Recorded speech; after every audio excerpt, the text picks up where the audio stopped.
Okay, welcome to Pivot class number 2. It is May 21st, 2020. This is our second class, and we're doing a 3-month course, May, June, and July, and we hope to have a bunch of wonderful, extraordinary new businesses started because of the Pivot course.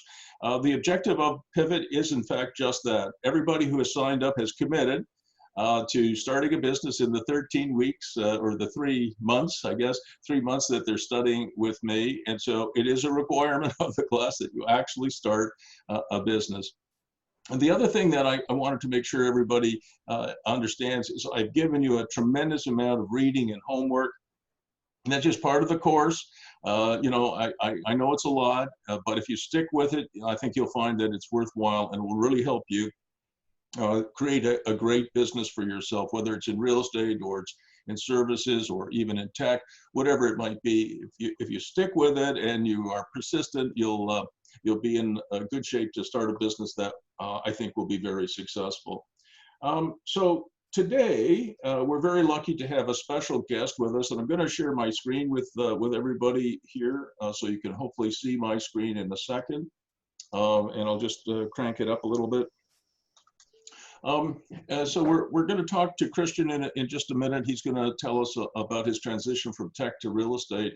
But I think most of you know why I got into coaching. I got into coaching because, for myself, I had to pivot in the mid-2000s after the Ottawa Senators went bankrupt. We talked about that last week. And there I was at 54, having to completely reinvent myself. And I looked around and I asked other people, what do you do? You're 54. If you're 34, you have a lot more runway. But at 54, it's much shorter. And now at 68, of course, even shorter. And I noticed that elder poverty rates were soaring, and I didn't think the financial planning industry was really doing its job at giving us high quality advice. And of course, the average Canada pension plan payment was about $550 or $555 a month, which is very low. And Social Security in the United States was better, but not a whole lot better. So I thought, what can I do to help both myself and other people? And I decided to become a real estate investment and a business coach. And the only things that have ever worked for me and my family are real estate, investing, development, and personal business for life. So we're trying to avoid being in the situation of this poor woman that you see on the screen here, being 97 and homeless and having to beg on the corner. And given that we're seeing now 34 million Americans are unemployed as of, I think, yesterday, and 7.2 million Canadians have joined the unemployment lines. It was a concern before when I started, but it's even more of a concern today. And we're going to hear from Christian in a moment, but before we do that, I'm going to do a very short introduction. I promise you, Christian, very short. And I read this article, I guess, 2 years ago, 2018. It was titled Cutting Old Heads at IBM. So IBM in 2018 was already starting to cut people who were 40 and over. So in technology, it turns out that you're considered old at 40, and pretty much everywhere else you're considered old at 50. So if you're working for a major insurance company, a telecommunications company, an entertainment company, when you turn 50, they're going to try and push you out the door. And at 50, you still have a lot to contribute. And I hope even at 68, you have a lot to contribute. And then I read an article a year after this one, which said in China, you're considered old in technology at 30. Think about that. They're starting to push you out the door at 30. So my kids, I've got 5 kids in their 20s and 30s, they're starting to realize, wow, I could be out of a job in 10 years. And that's kind of scary. So that's kind of why I got into this coaching thing. And so we're going to welcome Christian here in a second. I'm going to turn it over to him, but I'm going to tell you a little bit about Christian. He is a brilliant guy. He's been a techie. He was a general manager at Mitel for a while. That's a large telecommunications company. So he had a wonderful career in technology, but this is what he says, about his pivot. Christian, along with his spouse and business partner, have been investing in auto real estate since 2005. So the pivot started fairly a while ago. Christian was raised in Halifax, means he's a Maritimer, which automatically means he's a nice person. And he moved to Ottawa to start a career in the tech sector. As I said, he was general manager at Mitel. He saw the highs and lows of the tech sector, and he was lucky enough to be involved with many entrepreneurs along the way, including, I think, Terry Matthews. And he'll talk about that in his presentation. And in 2017, he made a second and maybe a final pivot, which was to leave the technology career and go into real estate full time. So he has never felt freer, and he says he has really been adding to his own personal net worth in this transition. And I thought for people, we're not just going to listen to people who are in services, or in entertainment, or in technology. We wanted to, I know a lot of people on the call and in the course want to learn a little bit more about real estate. So this is the guy to learn from. He is a brilliant guy. So Christian, are you there? Christian, can you hear me? I am, sir. Okay, so I'll work the slides. Yeah, I'm here. Can you hear me? Perfect. Mm-hmm. All right, over to you, Christian. All righty. Thank you very much, Bruce, for that nice introduction. I'm kind of blushing right now. I am unmuted, Bruce.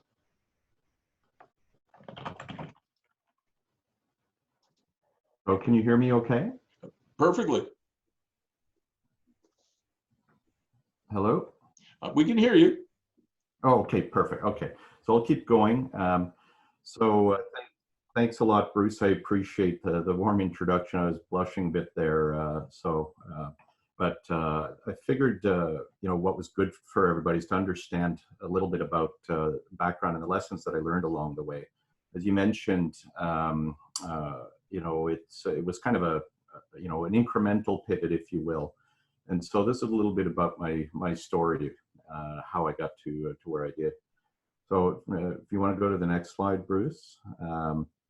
One of the first things is that, like a lot of people, in fact, most people, when we're raised, we're typically trained to be employees of ultimately a company. We're taught, we're always considered about what role we're going to be taking, what job we're going to have, etc. And certainly in my own upbringing, I really didn't have a lot of good mentors for entrepreneurship. And it wasn't just because of where I lived, but it was just the circumstances in terms of the neighbors and the people that we typically associated with. And being around other entrepreneurs really makes a huge difference to start to think about the art of the possible. And I think this is one of the reasons that Bruce's sessions here are actually so important, is that you get to see how a lot of other people have made transitions, or quite frankly, just started businesses from the get-go. And I've been lucky to see a number of those entrepreneurs along the way, which helped educate me as well. So next slide, Bruce. So one of the life lessons I learned, and this is a picture that is not me, but looked a lot like me at that age. But when I first started— We'll have to take your word for that. So what early in my career, kind of coming out of university, I was taking karate. And I was okay at it, but it was more for exercise, etc. And one time we went up to Toronto, first time that we were going to a competition. And I decided I was just going to do the kata competition, which is the forms and so on. And I didn't want to get into the sparring. And, my thought was, I'm really not ready for this. I've never been much of a fighter, at least physically. So it really wasn't something that I felt very confident in. And I did the kata, did well at it. And I was sitting on the bench watching the sparring going on of the people that I would have had to compete with, and realized I could have done quite well at that. There was, it wasn't really insurmountable at all. And so my Sensei Brown was sitting next to me at the time. I said, I wish I'd done the sparring. Right? And he said to me, just without hesitation, he said, never say, I wish I had. And that stuck with me for quite a long ways through my career, and even up to, to today, because it was really a statement of having conscious decisions. When we make unconscious decisions, it's still a decision, but we didn't make it. We just inadvertently fell into it. And so whenever I choose to do something or choose not to do something, I make it an active decision about that. So at least there are no regrets. I based it on information I had at the time. And when I don't do something, I have a reason why I didn't do it. So it doesn't always mean you make the best decisions, but at least they're conscious decisions and you learn not to regret the things that you've actually done. So next one, Bruce. And so, you know, as Bruce mentioned, I started in a career of tech. I was in software development at a couple of companies through the 90s. And I was having a lot of fun with it. And then eventually I got to a point in my career where it was becoming less fun. I was a second level manager at that point, and things were getting very political, as opposed to what I wanted to do was just to create things and innovate. And the politics really bothered me a lot, to the point where it was not being fun. And then the other thing I realized, when you're not having fun, is why was I busting my butt, right? With the days that software developers have, which were typically, you know, easily 10, if not 12-hour days. And I was thinking, why am I busting my butt to make someone else rich? And that really had an impact on me. And so I transitioned, not that I had another company that I wanted to go to, but I realized maybe I wasn't ready to, or, you know, interested anymore in being in the corporate world. So I needed to be an owner. I needed to see the results of my own labor and benefit from my own efforts. So that's when I transitioned to become a consultant. And there were a number of things that happened once I became a consultant, and I started hiring you know, some other people along the way. Is that you start to see things differently. The one thing that shocked me is that once I was an owner and I was responsible for my own revenue, I suddenly realized there was money lying all over the floor. There was money in front of me everywhere. And all I had to do was go pick it up. That was it. As an employee, I never saw it. It just wasn't there. It's like the old adage of saying, you know, you never see a yellow car until someone tells you that there are yellow cars. And then suddenly you see them everywhere. Well, when I became an owner, the thing I saw was there was money and opportunity everywhere. And so I ended up with a number of spin-off aspects of my business that actually really allowed it to grow quite well. And the other thing that I learned in there is that you leave your silo. When you're an employee in a company, you know, as my wife has this expression, which is a Hong Kong/Chinese expression, right? It was like a frog in a well. All I could see of the world was the sky above me, right? And once I got out of that well, I could see a lot of other things. And that was really something. Next one, Bruce. So after a few years as a consultant, one of my clients made me an offer, you know, kind of a Marlon Brando-esque, if you will, an offer that I couldn't refuse. They asked me to be part of a company that was going through a major transition from a technology perspective, which was intellectually interesting. They offered me cash compensation, which was pretty decent. It wasn't the same as what I was at the as an owner, but it was competitive enough. And then the thing that I was lured by was stock options. They'd given me equity, so it gave me a feeling that I was actually an owner in that company. But stock options, as you know, are typically written on paper promises of future rights to be able to buy shares at a certain price. And for about a year, I was a millionaire, right? But then I wasn't, because then the company went through another transition. The company was bought, and my stock options effectively became worthless because we went from being a public company to a private company. And then the tech market imploded, as you know, and it was a decade at least before tech companies could really resurface and have anything. So I was holding equity that wasn't liquid and I couldn't really use. And so at the end of the day, right, I was still just an employee. I wasn't really an owner. Next slide, Bruce. But there was an upside to this. The guy who actually bought the company was a tech mogul who's very famous, certainly in the Ottawa area, a guy named Terry Matthews. Terry to his credit, has started, I would say, somewhere between 150 and 200 companies in his career. And he's accelerated that. And I won't get into his story. He's got his own story, and which is very inspiring. But I got to learn a lot of things vicariously through him and through the companies that he started.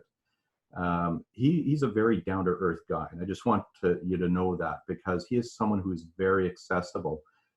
He's not like a lot of billionaires who sit in their boardroom and only talk to the executives of their companies. He's a guy who will go down to the shop floor and talk to everybody. So everybody got to know him. And he and I, over the years, grew to know each other well, and I consider him a friend now, and he considers me a friend. So I got to learn from him a number of things. One of the things that I began to understand was that owners don't get their income from a salary, right? And maybe that's obvious, but it wasn't to me. Owners get their money by building equity and then selling equity, which effectively gives you, the benefit of the capital gains inclusion rate, which is typically about 50% in Canada. So that's one of the ways that they really make money. The other thing too is that when you take money within your corporation, instead of taking it out, if you leave it in the corporation in order to be able to grow the business even further and make the company more valuable, the tax rates are very preferential in that case. Other more practical things that I learned were things like listening carefully to the customer. And certainly in tech companies, the predisposition of every founder is, I've got this great idea and everybody should love it. And what I learned from him was to say, you have a great idea, now pitch it to the customer and listen to them and find out what they really need. And then that actually will take you probably in a different direction. And that in itself can lead to pivots, etc. And then if you really listen to the customer, they become lead customers. And that means that they're starting to buy the product even before you've created it. And sometimes they even invest in you. And then to go along with that is communication. Communicating to employees, communicating to your investors, communicating to your customers. He insists every company that he has publishes a newsletter every month that describes what they've been doing and how it's been going. So the other thing that I realized is I saw the companies that he mentored, and make no mistake, he started some great companies, but he also basically mentored new people in the business, and he had an active process for doing that, which I won't get into. But what I did see was that it really just, the key thing was to just start, right? And a lot of companies, even though their business models changed and they were quite different 5 years later than what they'd originally started with, the key was starting and then growing with the business. Christian, so that was a valuable life lesson. Christian, Yes, you've got a couple of questions here. One from Armin in Toronto. And he says, if I listen carefully to the customer, can I make any idea work? Theoretically, with enough pivots and integrated feedback, is there such a thing as not a good idea? And before you answer that, I would say to this to you, Armin, and that is, for all of you, the advice that Christian has just given you, which is just to start, is exactly right. I mean, I want you to work through a process with me in this course, but I want you to start. And the reason for that is, all of you guys could spend 10 years planning your next great startup. And then the moment you come into contact with a customer, he or she, they will ask you a question that you never anticipated, and your product or service is going to change. So when Christian says just start and the path will appear, I believe that. But to Armin's question, Christian, with enough pivots, can you make anything work?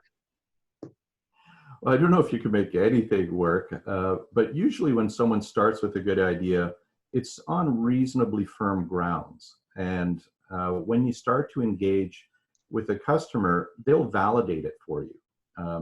But just because a customer says no doesn't mean it isn't a good idea. It might just not be the right first customer.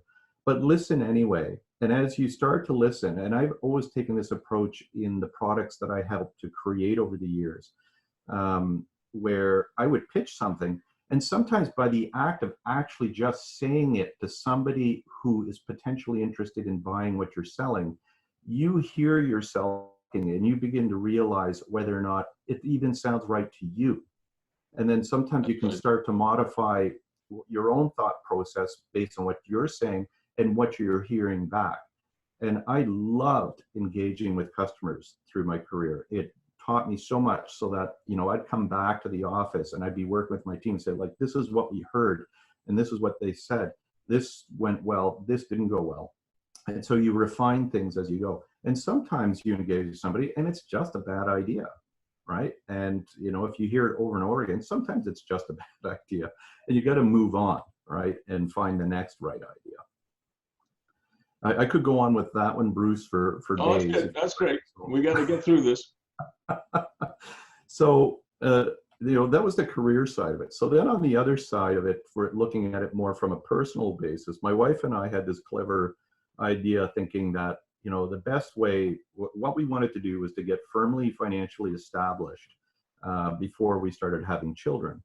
And we figured the best way to do that was to buy real estate in our own personal home. So we bought our first home way out in Constance Bay. It was about a 45-minute trek from downtown Ottawa back when there wasn't a lot of traffic. And what we were doing here was we were basically living on one salary, and my wife was taking everything that she earned and we put it right into the mortgage to pay it off as quickly as we could. And that was our financial plan, right? And then eventually we would, you know, buy mutual funds and stuff like that. So we did that, paid it off really quickly, and then we moved into Nepean, which is it's a suburb of Ottawa. We sold the original place. We didn't make a lot of money on the first place. You know, I think we made $10,000, and that was probably largely eaten up by the selling process. But then we got moved into Nepean, bought a house there for about $225. And again, because we had the $125 from Constance Bay, we were left with about $100K mortgage. We worked hard at doing that. My children were born in the late 90s. And so when we finally took the equity from that house and then bought our final house that we still live in today, which is downtown Ottawa. And that picture was taken earlier this week. You know, we ended up with small mortgages all along the way, so the carrying costs are not that much. So it seemed like a great idea to plan. And later on, when I was properly trained as an investor, as a real estate investor, I realized this wasn't really investing. Okay, I thought this was a great investment strategy. My house would appreciate, etc. And once you understand the rules of real estate, you realize that this is really just a savings plan that's hedged against inflation. And what I mean by that is that if you look at real estate on a big level, global level, and over decades, if not centuries, you realize that real estate appreciates only slightly faster than the rate of inflation. So I like the way Robert Kiyosaki said it. He said it best in Rich Dad, Poor Dad. And this was something I learned much later on, is the rich buy assets, the poor only have expenses, and the middle class, which was me, right, buys liabilities, such as my house, they think are assets. And in the definition that Kiyosaki has, an asset generates income as well as being something that saves your money. If I can, Christian, Robert's definition of an asset is something when you lose your job is still producing income. Yeah. And that's why in Robert's world, a principal residence is a liability, not an asset. Christian's right, it's also an inflation hedge. But if you think about it, if you live in a house, even a very nice house, and you lose your job, that house is not producing any income. And so the people who have followed my teachings in real estate know that I believe in animating even your principal residence. And I think I've said to people in this course already that I have a house here not too far from you, Christian, and we have a little micro suite in the basement, and so we could rent that out for $1,100 or $1,200 a month. Only currently, we can't rent it out, Christian, because my youngest son broke up with his girlfriend and he's living here. But as you can see, you could turn even your principal residence into an asset that produces income, even if you've lost your job, you lost your job. by adding a micro suite or a basement apartment or side yard apartment or a backyard coach house. So I think I just wanted to add that little bit there for you. No, absolutely. And, you know, the liabilities become clear when you start paying your property taxes and the loans and everything else, and there's no income to offset it at all. And Christian, you also have an invitation here from Kent. He says he's just discovered he's your neighbor. And after you finish, you can check the chat. And Kent says, "Hey, how about a socially distant drink?" I'm totally up for that. All right, you're a timer. You know that's thank you, Kent, for that. And just before you talk about this slide, we had another question for you from Rick.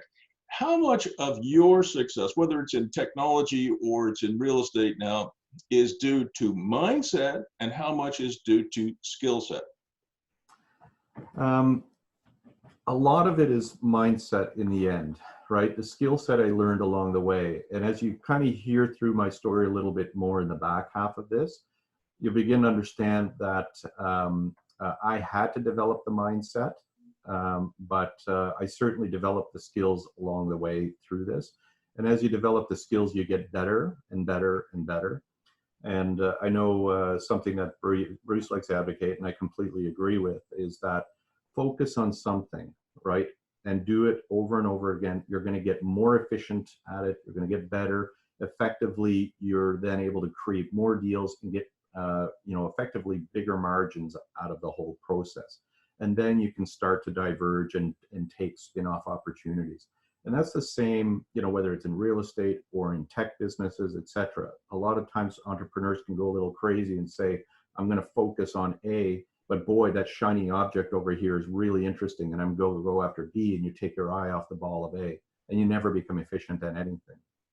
So, you know, that's as you'll see in the story, right? I start to get into how I actually got into investing. This is more background. So when I was talking about that final house that we still live in, we had children at that point. My wife had decided, well, she decided on our behalf that she was going to stay home to raise the kids. She basically came home one day and said, one of us has to stay home and raise the children. So she was making more money at the time, so I put my hand up and I said, oh, I'll stay home and raise the children. And she said, no husband of mine is staying home with the kids. So, old school, I guess. Old school. I would have loved the opportunity, Bruce, but my wife chose to raise the children. But the bottom line is, now we were a single income family as well. So our ability to pay down that mortgage was, you know, much more traditional and slow. The expenses were coming out the years because, of course, we had the girls involved in competitive dance, and those are my two daughters on the left, Veronica and Dominique. You know, and even though I was starting to make a bigger net income, we never seemed to have enough cash, right? It was just burning a hole through my pocket. And quite frankly, there was a period, certainly in the early 2000s, especially when the tech downturn happened, we were taking wage cuts as well, right, in order to keep the company surviving. And I was operating at a deficit in my household, right? So I was building debt on my lines of credit in order to finance our lifestyle. Wow. So I knew that was unsustainable. And I did a lot of effort in order to rebalance our budgets, at least make sure that we didn't continue to run a deficit operation. So if we go to the next slide, Bruce, in 2005, so my wife and I always fantasized about going into real estate. We realized, you know, we needed to do something more than just investing in our own house. We needed to do something. But we were so busy all the time, we just never got into it and really started to look.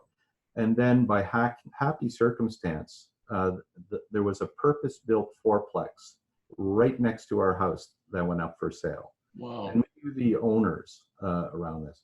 Now, remember what I was saying before is I was running a really tight budget and sometimes negative cash flow within my household.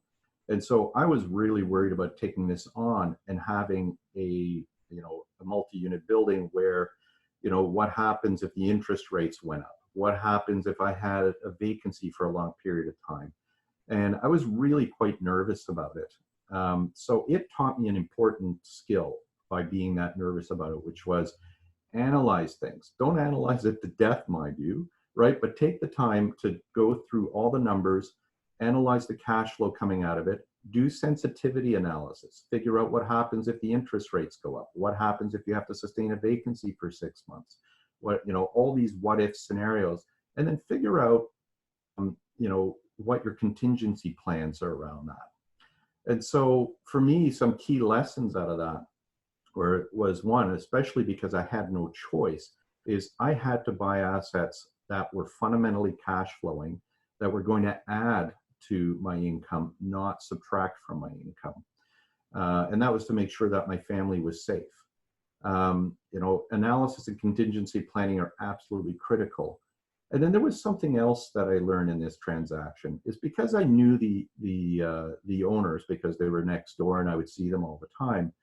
I didn't negotiate through the broker. I sat down and I talked with the seller. And because I'd done all my analysis, it was easy to communicate why I was asking for the price that I had, as opposed to why I was asking for a discount.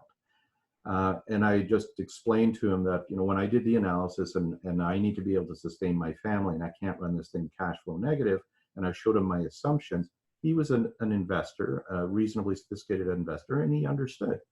And the key thing that I understood from two key lessons out of that was, one is, if you're negotiating from fundamentals, it's easier to have that discussion because you're talking about real variables. And the other thing too was that when you talk directly with the seller, you're negotiating, there's an emotional connection. And so if you come together well and things, you guys have mutual respect, there's a preference to sell it to you, even if somebody else is prepared to pay more. So those were key things that came out of that. And then the other thing, of course, was some technical pieces, such as when I added a HELOC to the house that I had, there's a technical maneuver called the Smith maneuver, which is an important thing for people to learn. And that allowed me to take cash that was from my principal residence and make it interest, or make it an expense on my real estate holdings. So while this was a good asset purchase, and I still have it in my portfolio today, and it generates cash for us, I will tell you it's actually our slowest performing asset because we got smarter along the way and educated. So Bruce, the next thing that we bought was 2010, and this was also our first commercial residential building. It was a 6-unit building in Centertown. It's actually the old Frank McLaren house on Frank Street, to be clear, and it did not look this nice when we bought it. we put a lot of effort into this, and there was all kinds of lessons that came out of it, but it was our first private deal. We had put feelers out with some people that we thought would be willing to sell, and we just called them up on a regular basis to see, you know, hey, have you thought about it now, etc. And then one day, a gentleman said, yeah, he said, actually, I think I'd like to sell, and I don't really want to take this out into the public market. And there's a lot of reasons why sellers will do that. Which I won't get into for the interest of time.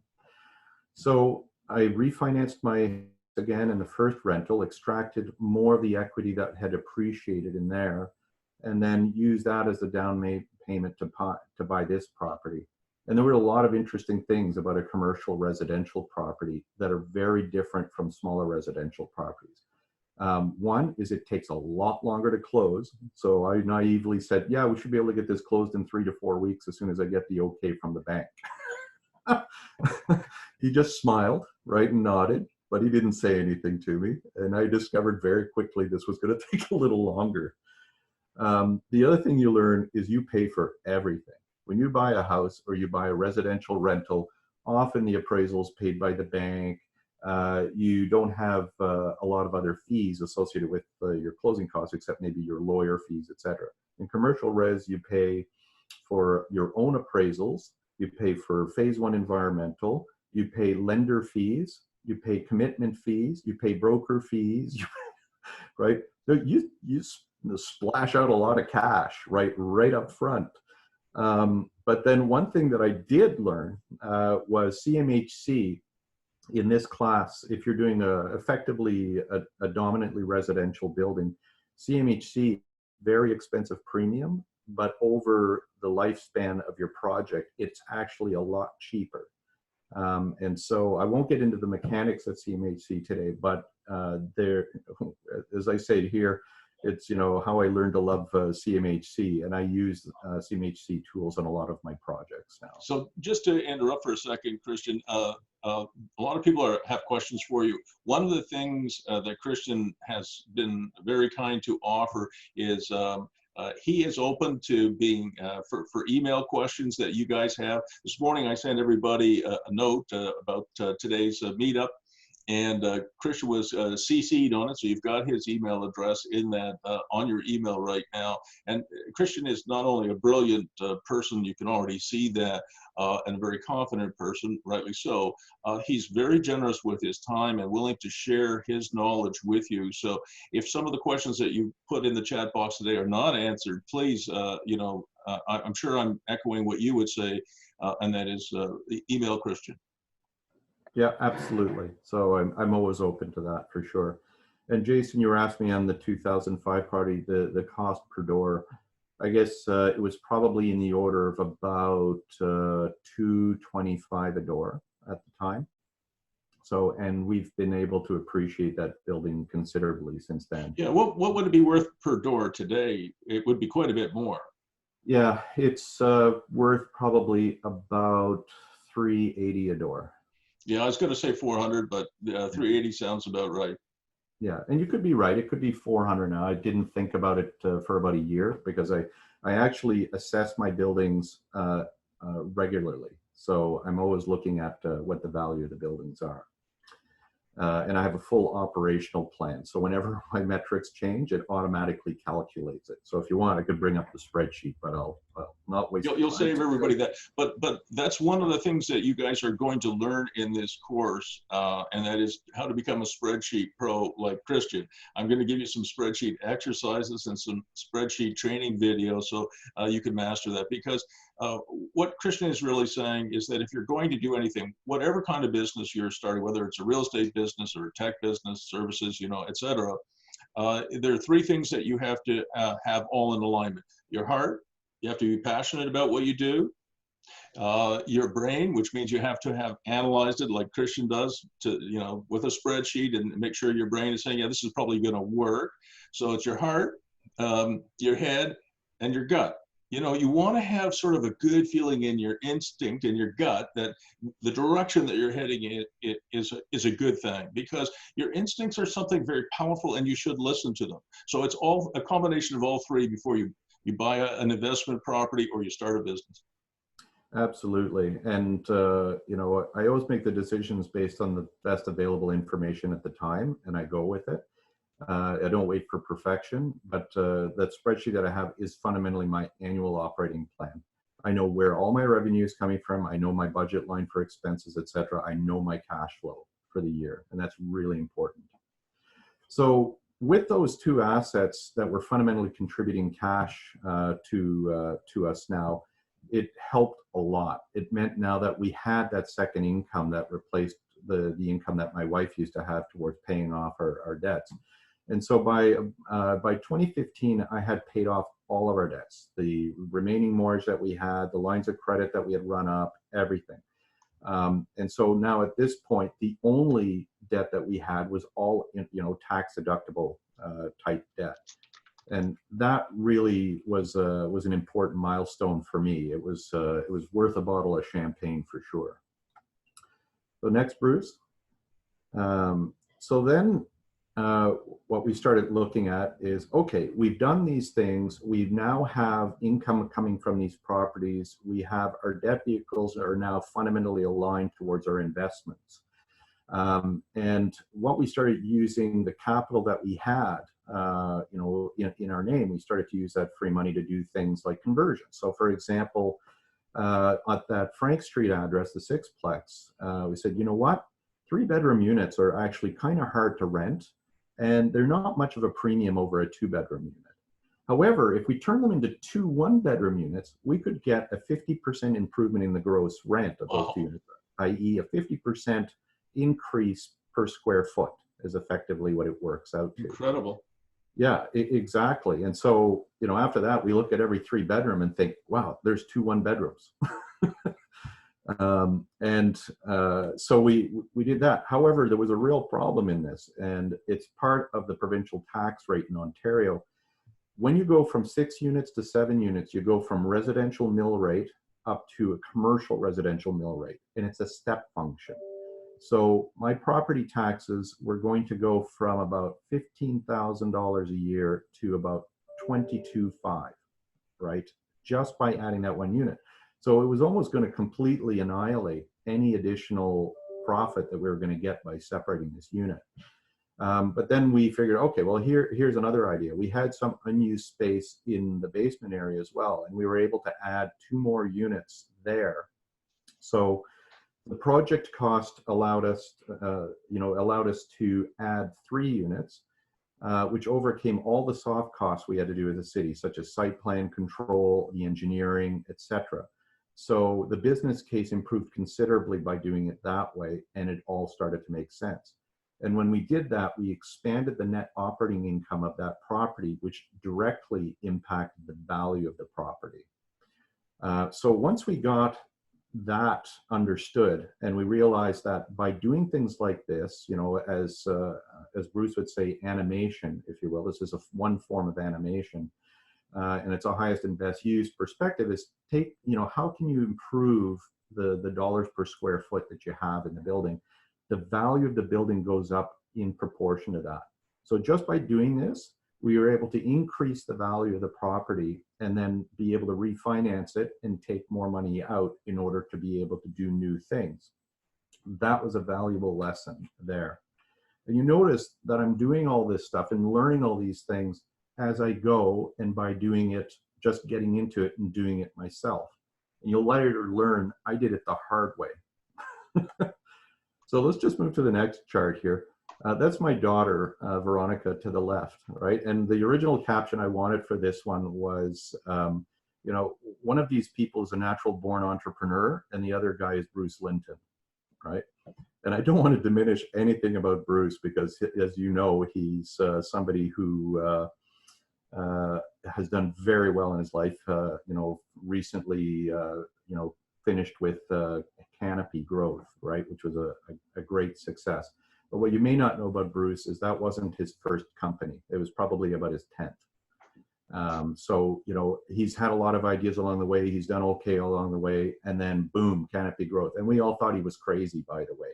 We used to jokingly refer to it as the weed and tweed. But Bruce clearly proved us wrong.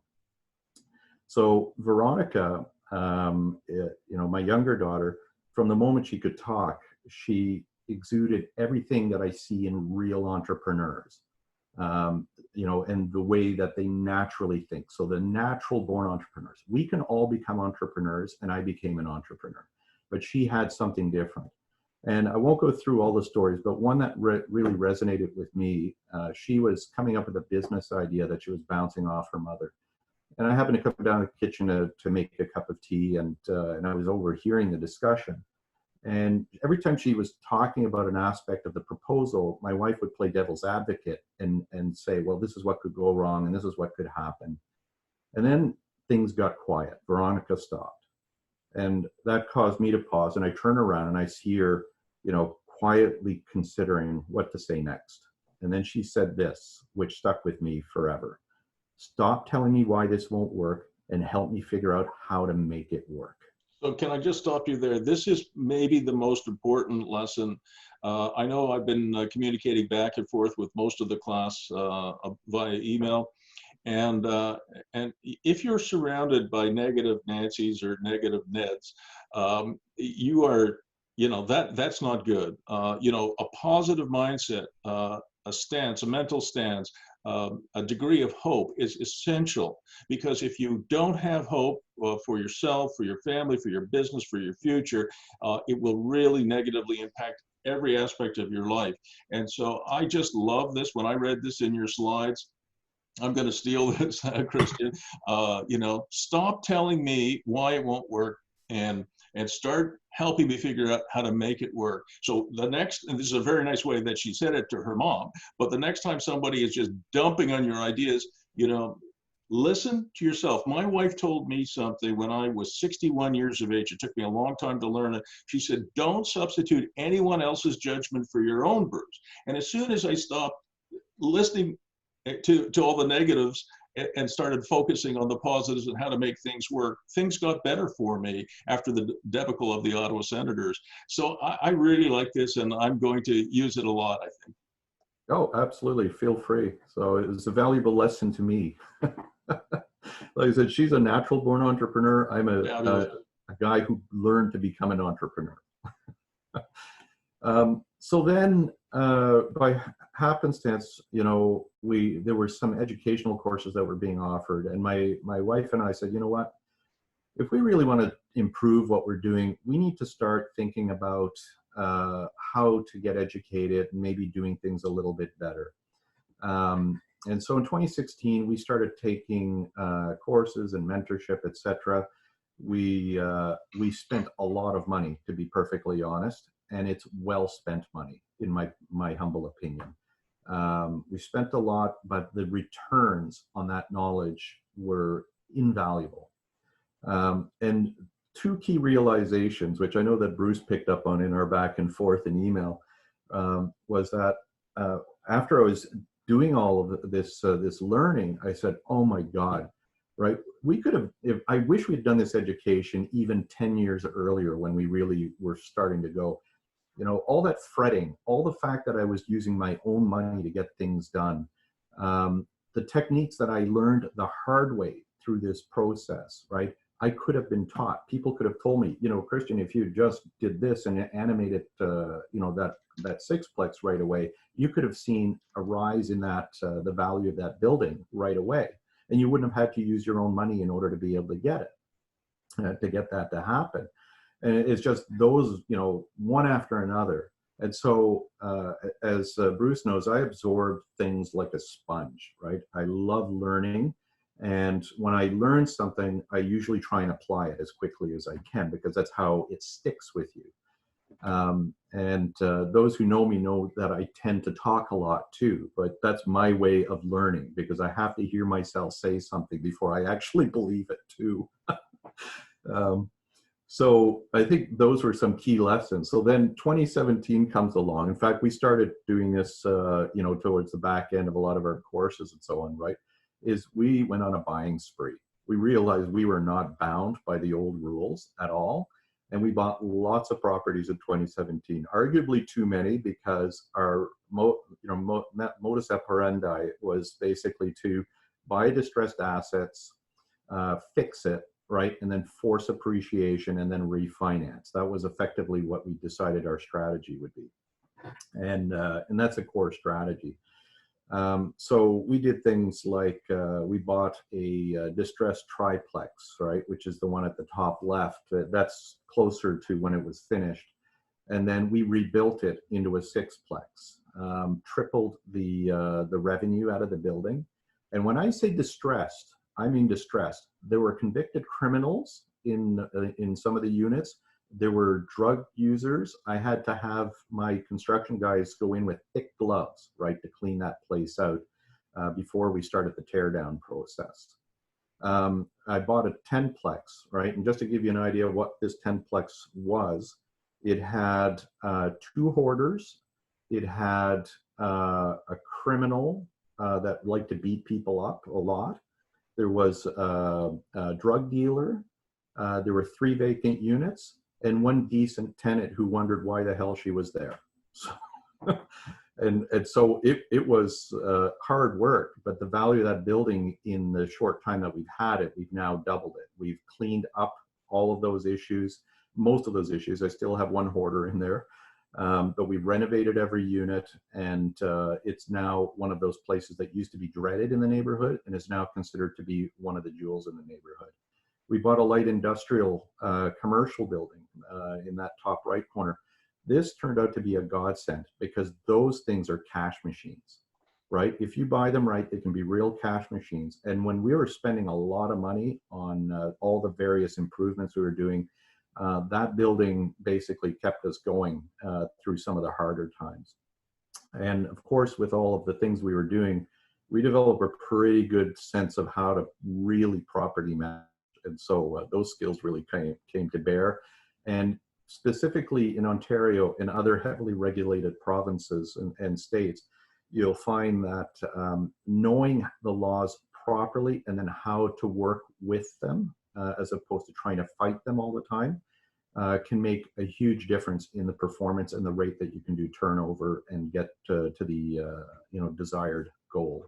Christian, Jill is asking what kind of businesses are in the industrial building? There's a mix.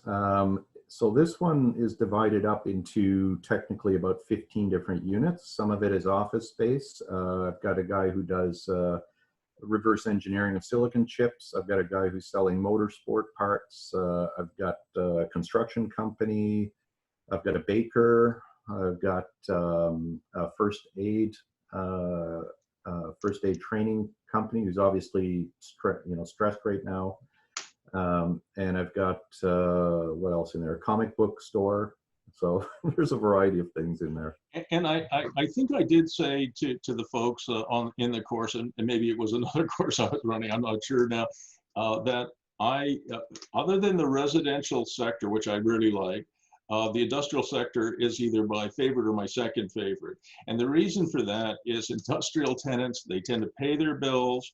They tend to be very independent. If the toilet gets blocked up, they're not calling you. They're just going to fix it. If there's a little damage to maybe a wall from the machine running into it, they'll fix it. They won't call you, the landlord.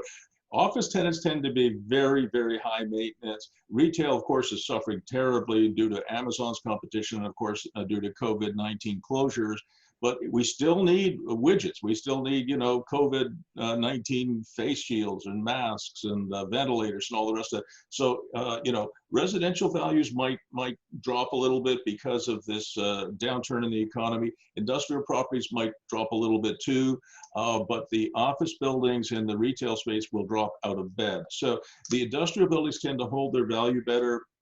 And they are really good assets. I have some industrial models. If anybody's interested in what Christian's talking about, I have some industrial models where you invest in industrial property that are really good.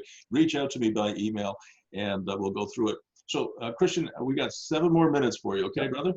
Yep. And the other lesson I learned in here was diversity of tenants, right? And I think that's the other piece of it is. That's a good point, Christian. If you have a diversity of effectively recession-proof tenants, then no matter what hits you, you're not going to be too badly harmed. And so even through the COVID-19 piece, we have some tenants who are a bit distressed, but overall our business is sound.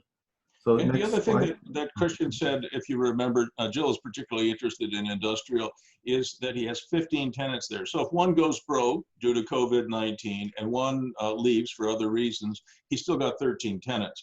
The one thing you don't want to do in commercial, whether it's industrial or any other kind of commercial, is have 100% of your building rented to one tenant. Then they own you instead of the other way around. Yeah, exactly. So just moving forward, right? So being in tech, of course, we tended to travel. We were in a meeting in, oddly enough, Silicon Valley. And we went all out to a bar and just to grab some drinks and something to eat. And when we were there, I was mistakenly, because I was so busy with some of these acquisitions, that I was accidentally sending emails from my aliferous.ca domain as opposed to my work domain, right? Whoa. But to my colleagues. And so when we went to the bar, they said, "What's aliferous?" Right? And I told them, "Oh, that's my investment company." And so they were genuinely intrigued. People love to talk about real estate. They do. Everybody fantasizes about being real estate owners. So I was telling them about what we were doing, how many doors we'd acquired at that point, because they wanted to know. And so one of my colleagues, a German fellow, looked over at me and he said, "Why are you still working here?" Right? And I looked at him and I just did a reflex response, which was because I love what I do. Right. But I really started to think about it. And I said, do I really like what I do now? Was I really having fun? And as it turns out, I was not having as much fun at work anymore, just like that other time. I had personal circumstances where my older daughter has some mental health issues and I needed to be more present for her. And we had this hobby that was on the verge of something that could be completely a big time operation. So it just all came together for me at that particular time. And, but at the same time, Bruce, if we go to the next slide, there was still that fear, right? And it's the things that always nag at you, like, could I really do this? Yeah, we've had a lot of success, but could I really make this a going concern? Or maybe I'm just a fraud, right? Maybe I can't really do what I think I can do, and I'll fall on my face, right? And then the other thing was, well, so far, a lot of the debt that I'd taken on was, relying to some degree on my income or the fact that I was employed. Could I really borrow money if I didn't have a job? As it turns out, there's a lot of lenders that prefer full-time real estate investors, right, as opposed to employees. So that was another false fear. And then the other piece too is that, I still had a lot of those dependencies, and could I live on the cash flow, right, with so many projects going on, which is also adding to that. And then I just went back to what Sensei Brown said, right? And the way I was making a lot of other decisions is never say, I wish I had. So I said, if there's ever going to be a time, now is the time. And so I did it, right? And I made that transition. And honestly, as we move to the last chart here, Bruce, I can honestly say I've never felt freer. And yes, I'm having the time of my life. As we talked about earlier, as it turns out, I have never generated wealth faster than through real estate in every other endeavor that I've done. And I do have a lot of cash flow to support the people that I love. But I keep coming back to the freedom aspect of it. And it's something that, a lot of my former colleagues say, well, what's it like? And I say, I'm free. And they just don't get it because they're still in the gilded cage, right? It's an environment where you don't realize when you're in that, your office or your cubicle and things are good and money's coming in and everything like that, you don't realize how much better it could really be. And once you're out, and that's why I kind of used the prison break at the beginning and why I'm using the birds coming out of the cage here, is that this is really the way I feel, is that I'm now really free. Just to kind of come down to, to land the airplane, if you will, is my daughter Veronica, right, has expressed interest in joining a business. She just finished an economics degree and she's going to be starting shortly with our business. And this is part of my evil plan, if you will, of a succession plan where it starts to move into her hands over time. And she's really quite enthusiastic. And I want to see what she can do for us and how she can build the business.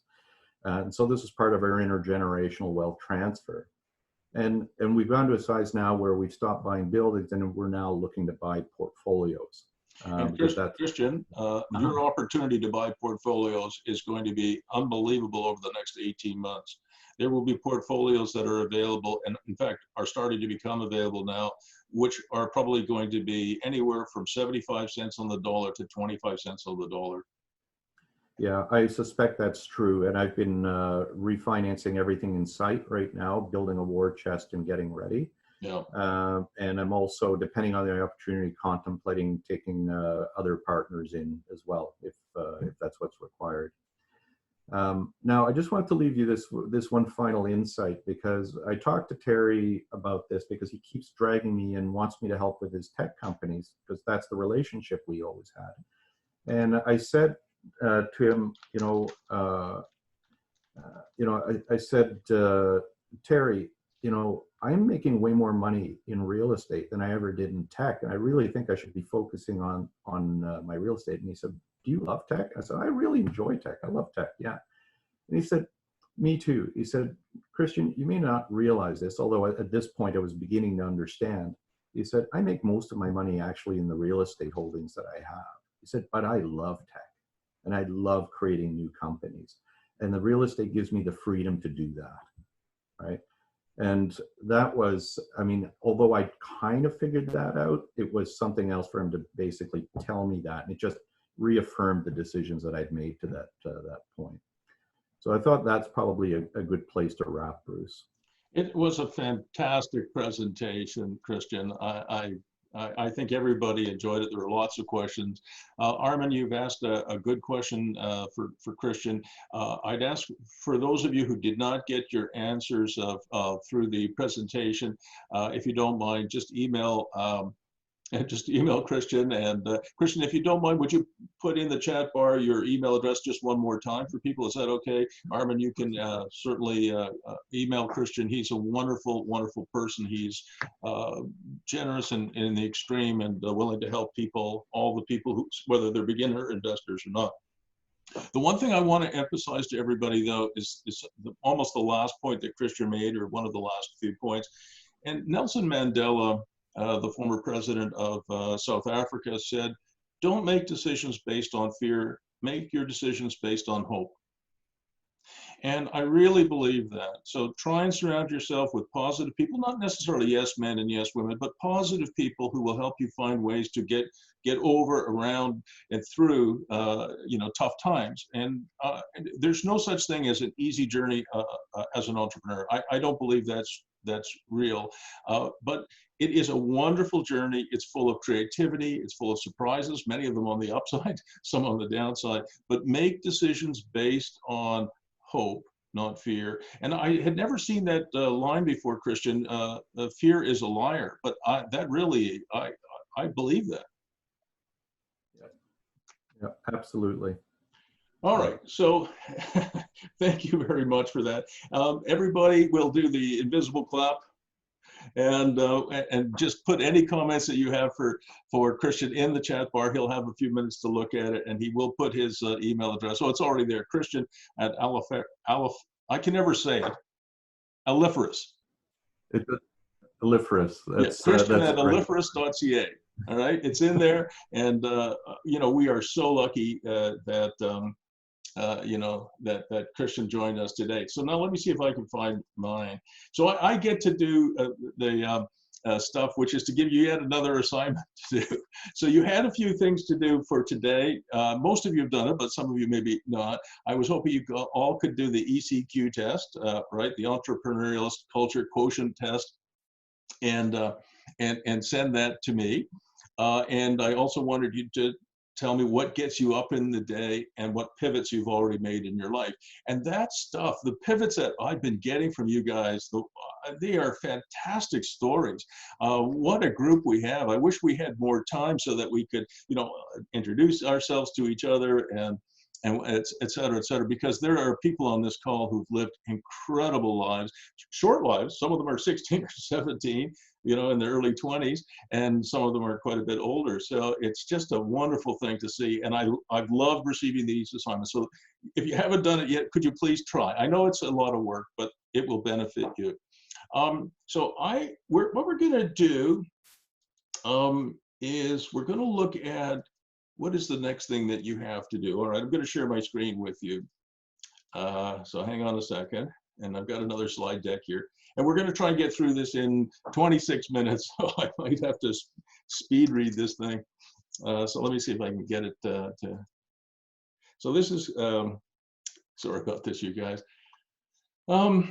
So one of the things I've asked you all to really work on, so I don't want you to start your business, whatever it might be, in this 3-month window that we have together, without going through a process. So I don't want you to start a new business or even expand your existing business until you've gone through a little bit more of the process with me. This is only class 2. So by class 4, I think you guys will be well on your way to starting your businesses. But sometimes it's better to take a little bit longer at the beginning and then speed up towards the end.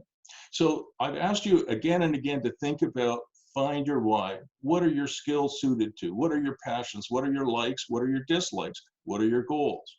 And one of the things I'd like you to try and do for next week, guys, is build a message map. And I'm just checking my chat box here. Okay. Oh, sorry, I screwed up. So build a message map. Now, what the heck is a message map?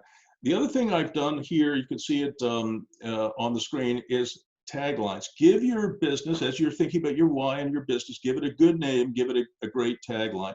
My tagline, as you know, I've said it before, is making impossible possible. That's Prof. Bruce, making impossible possible. And there are a lot of great taglines out there. Taglines really try and communicate your brand in a few words. There's an old one, where's the beef? That was for Wendy's. Nothing sucks like an Electrolux. Can you hear me now? Everybody knows what that was, Verizon. We the North, what else could it be but the Raptors? And I love this one from the Tiny House Project, less house, more life.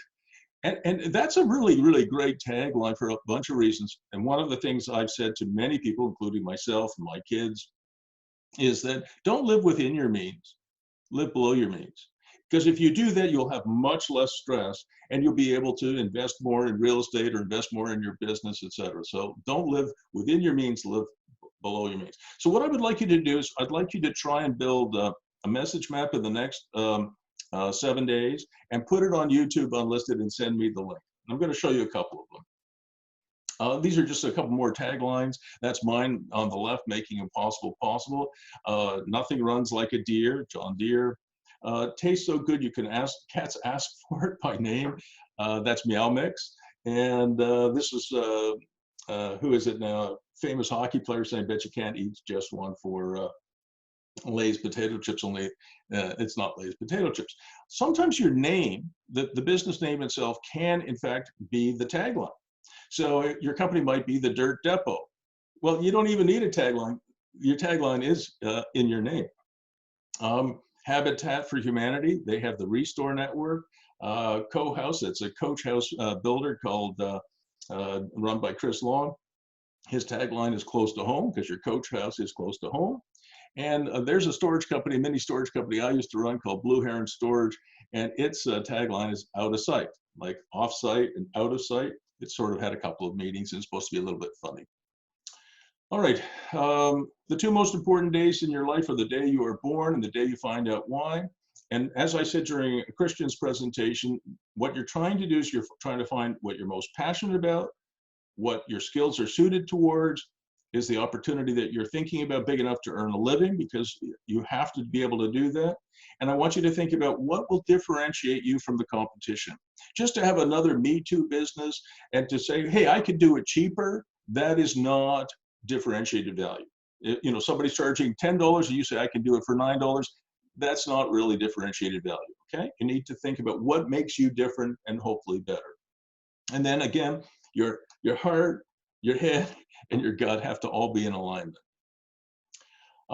This is Simon Sinek, and you can see his YouTube link here, and of course there'll be a replay, but you can just put Simon Sinek into the YouTube search bar, and he talks about start with why. It's brilliant.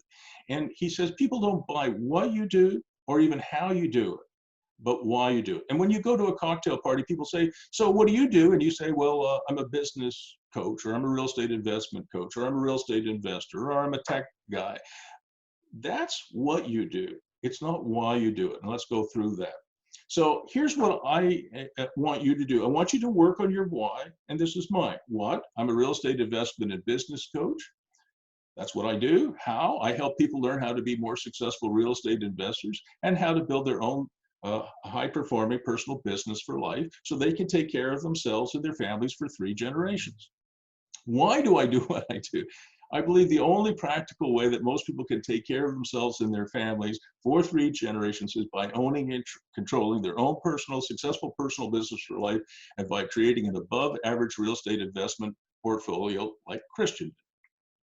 That's what I do, and that's why I do it. And so when I go to a cocktail people and I say, yeah, I'm a coach. I help people, take care of themselves and their families for 3 generations by building a successful real estate portfolio. They say, oh, wow, can you tell me more? So people don't buy what you do or how you do it, but why you do it. So see if you can work on that for yourself.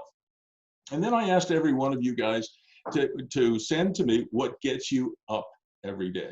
And that has been a wonderful exercise. I've got all kinds of really great things from you. And I realized I had never actually done it myself. So this morning I did it. And I said, if there's a mistake out there that I haven't made, it probably doesn't exist.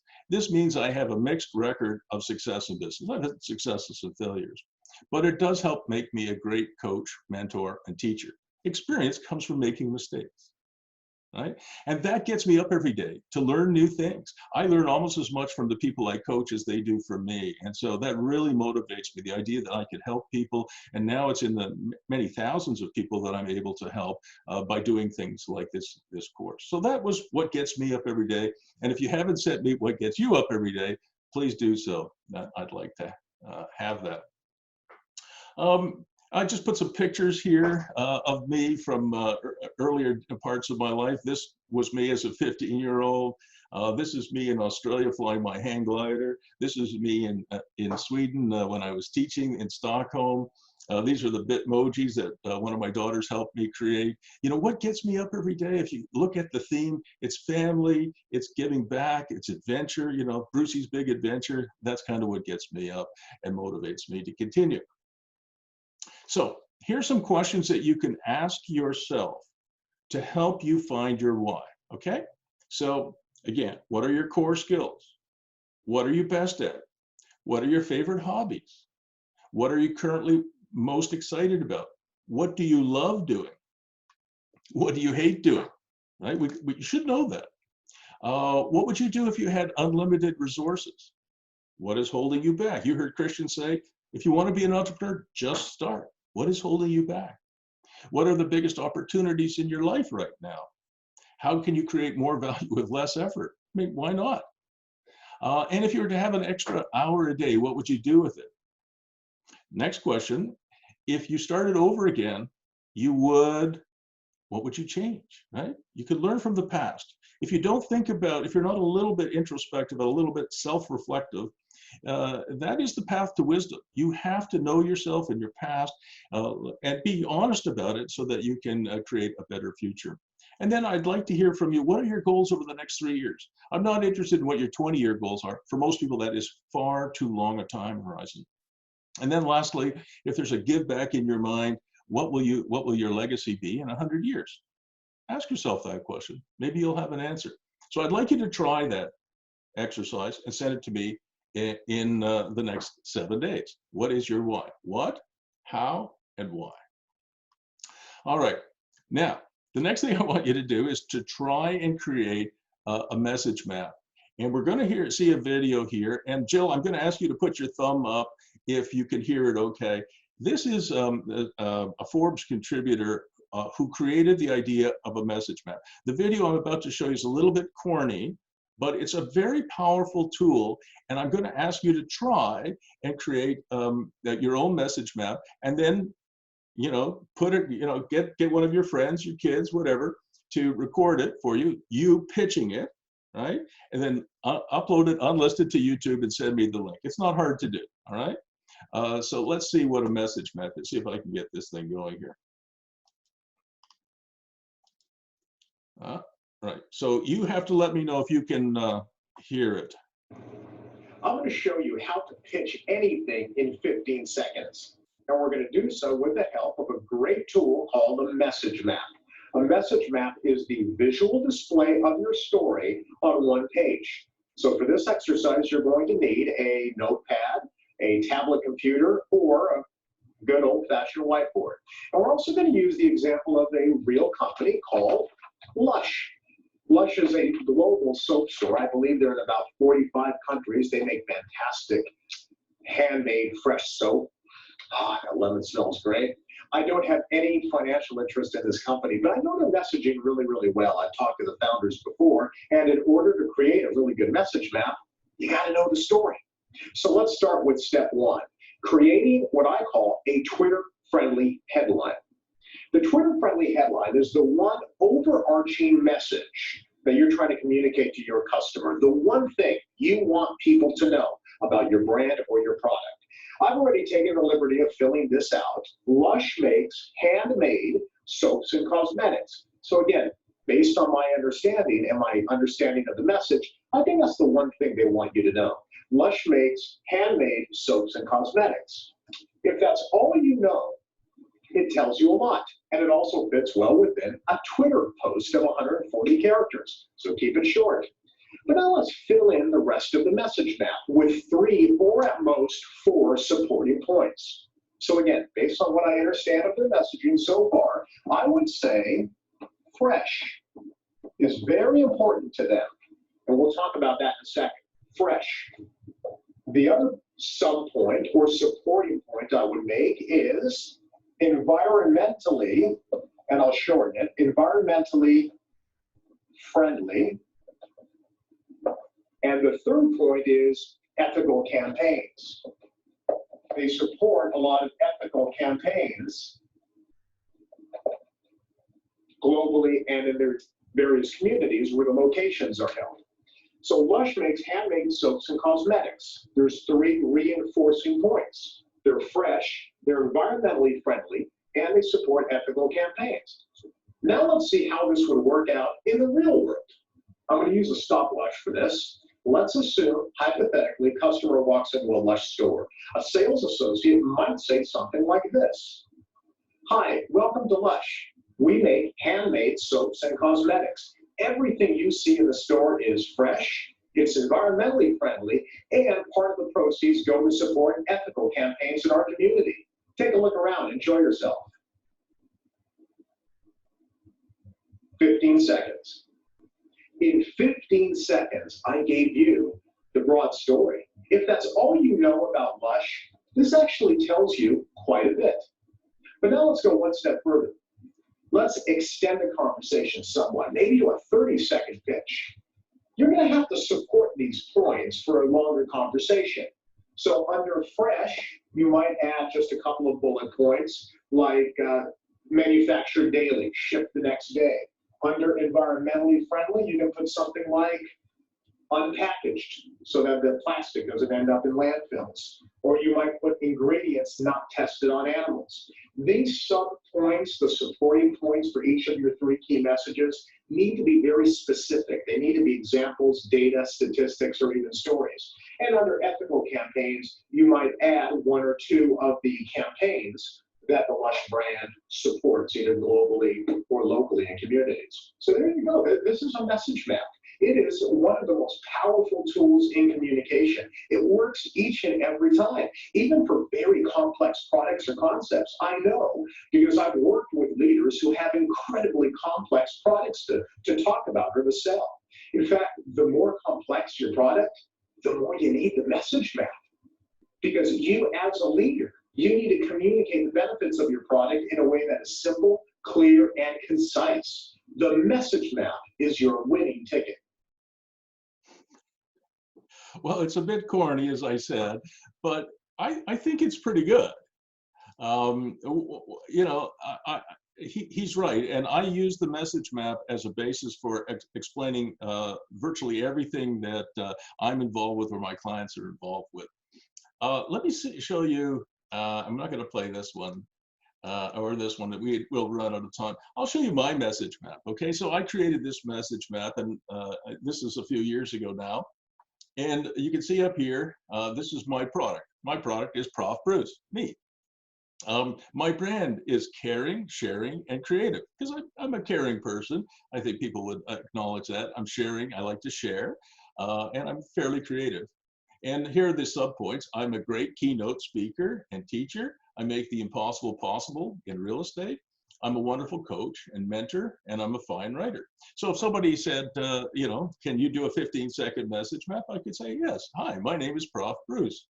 I'm a caring, sharing, and creative person. I'm a great keynote speaker and teacher. I make the impossible possible in real estate. I'm a wonderful coach and mentor and teacher, and I'm a fine writer. That's about 15 seconds. And then you can see some of the supporting points below that. So now we'll try it again. Hi, I'm Prof. Bruce. I'm a caring, sharing, and creative person. I'm a great keynote speaker. You know, I've spoken to live audiences as big as 12,000 people.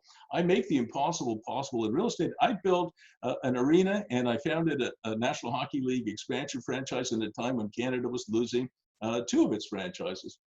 I'm a wonderful coach and mentor. I teach people how to get rich slow And I'm a fine writer. I've written learning outcome novels, and I can't tell you how many different books. That's me.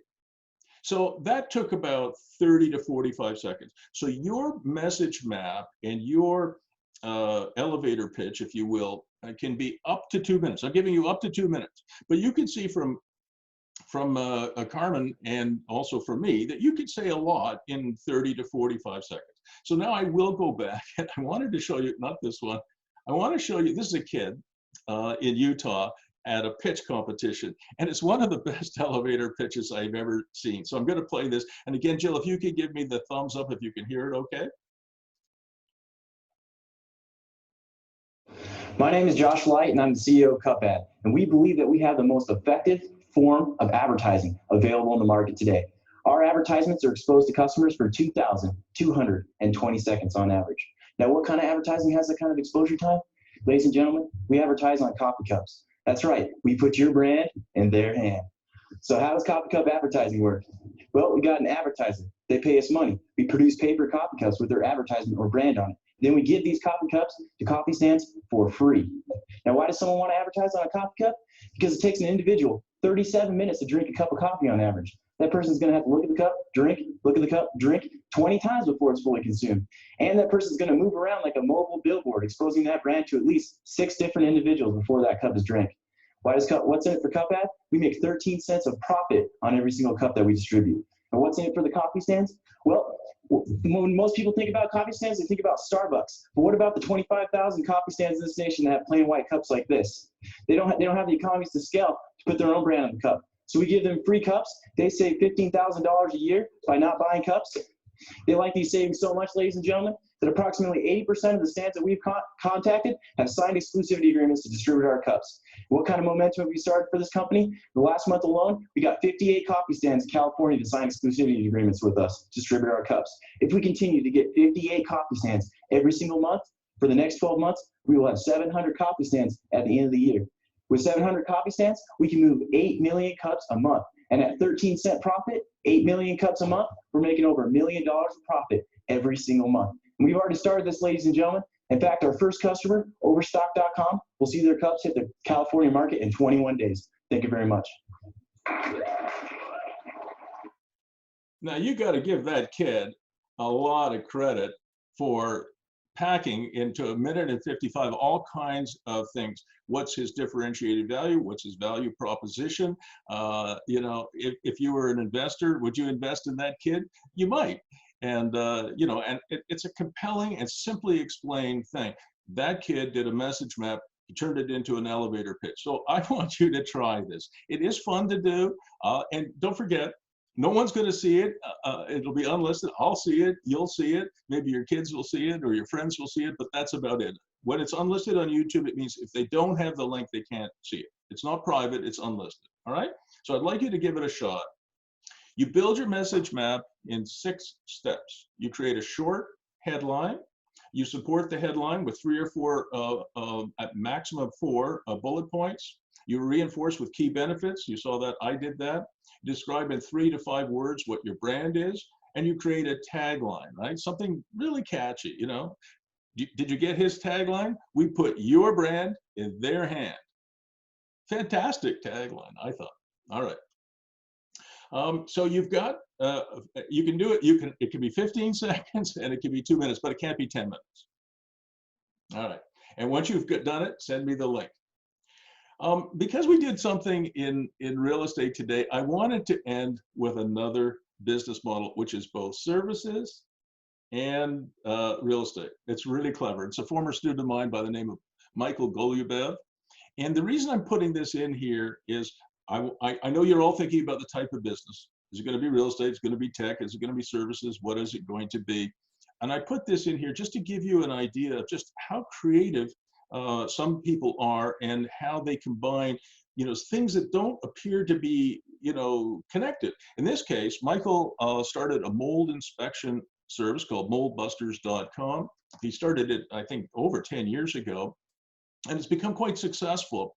And it has a real estate component. And you'd sort of say, well, how does a mold buster, you know, and a real estate idea, how does it come together?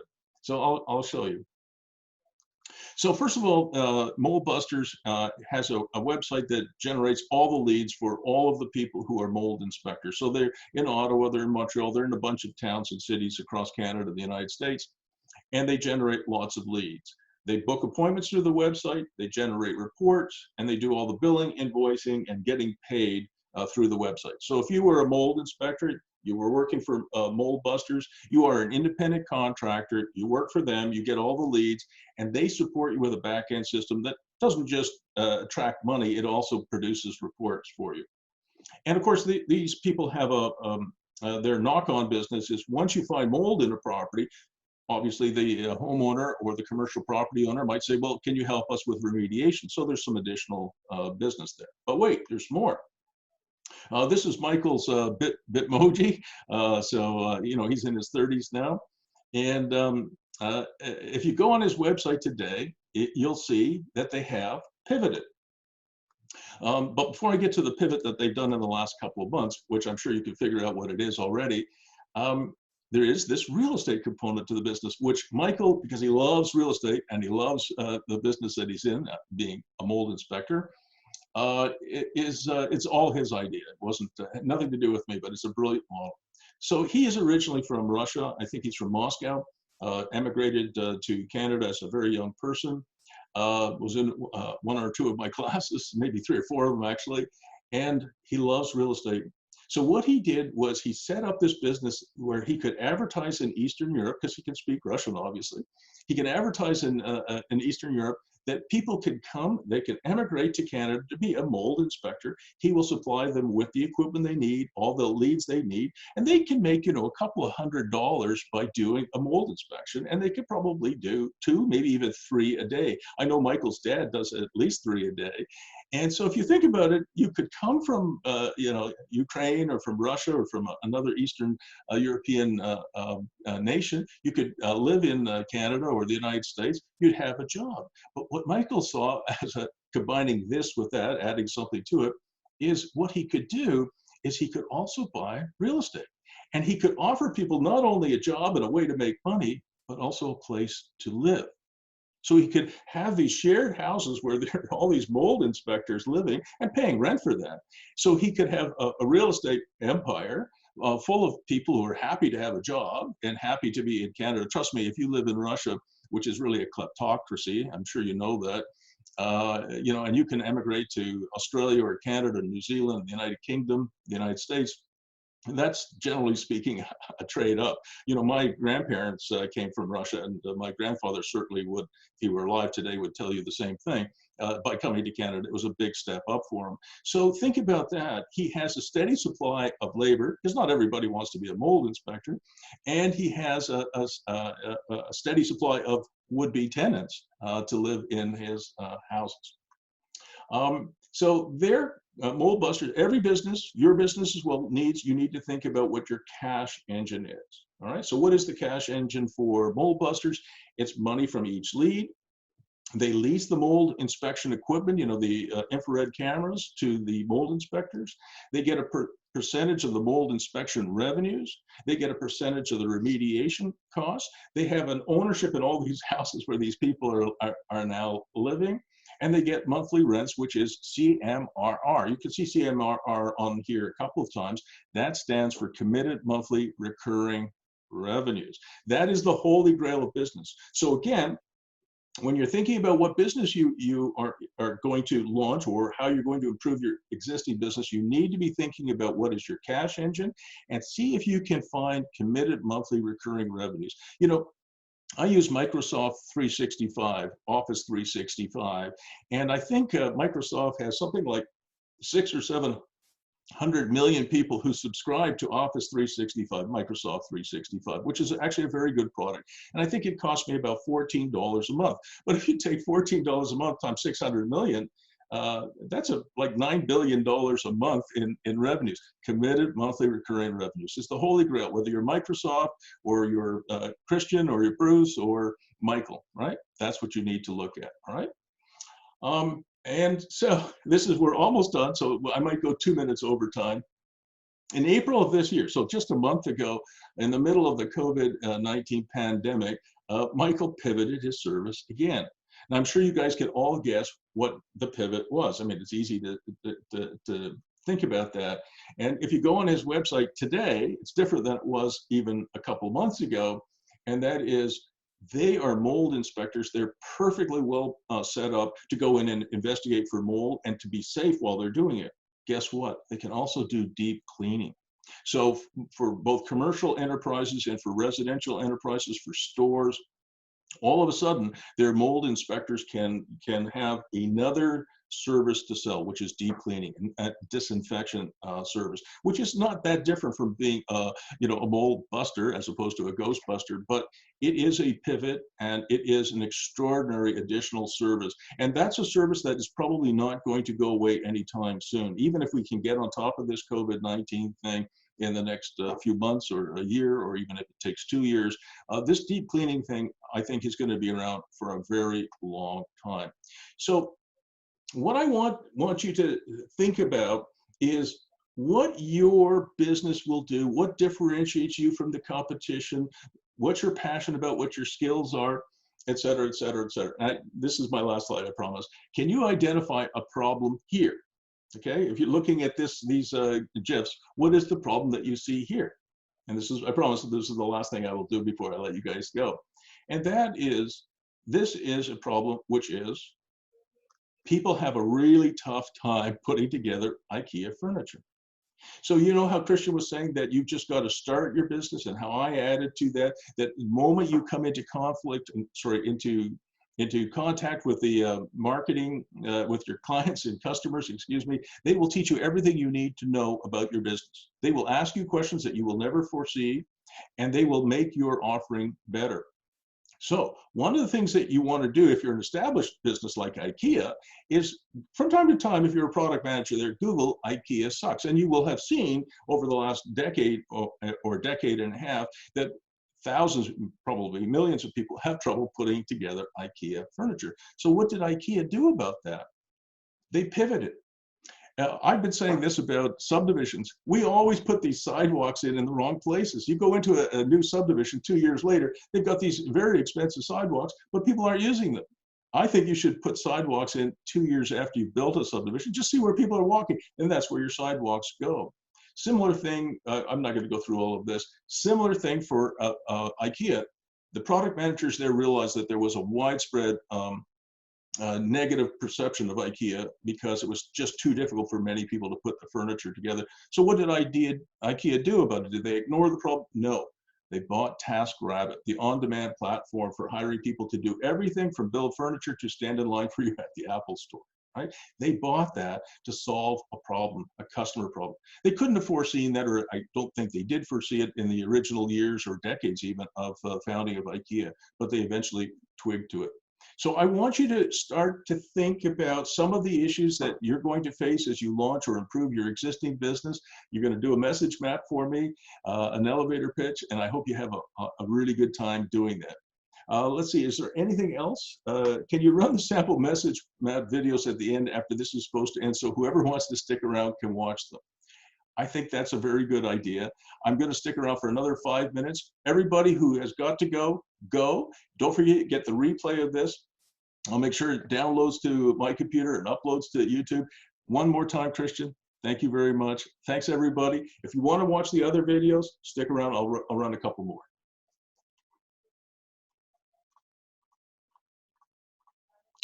All right, let's go back and I'll see if I can find these videos. There was just this one, I think, is the only one I'm going to run. If you've got a great idea but need the cash to make it go, well, then you better start working on your elevator pitch.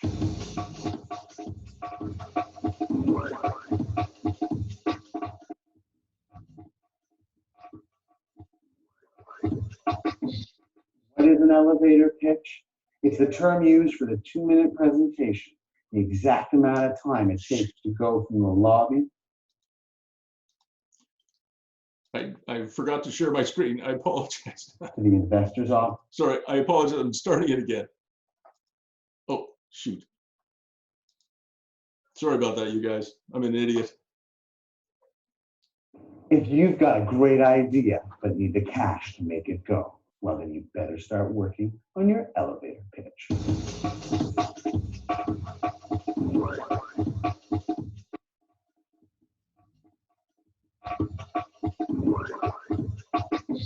What is an elevator pitch?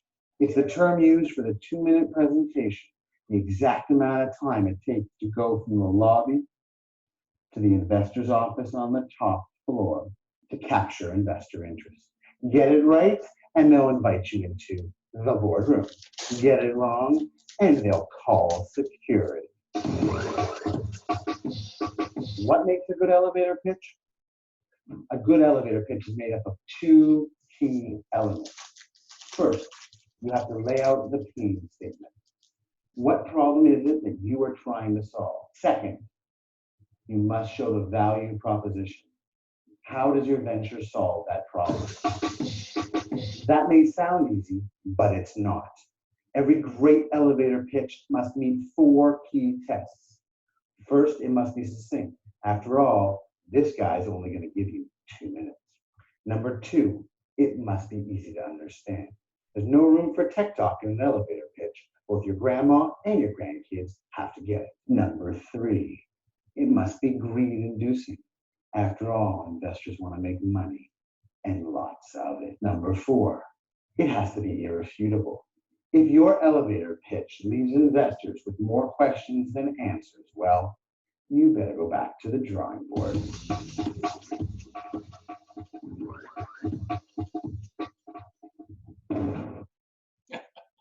Okay, that's enough. I hope you all enjoyed it. I'll see you next week. Have a good week. Do your homework. Bye, everybody. Thanks again, Christian.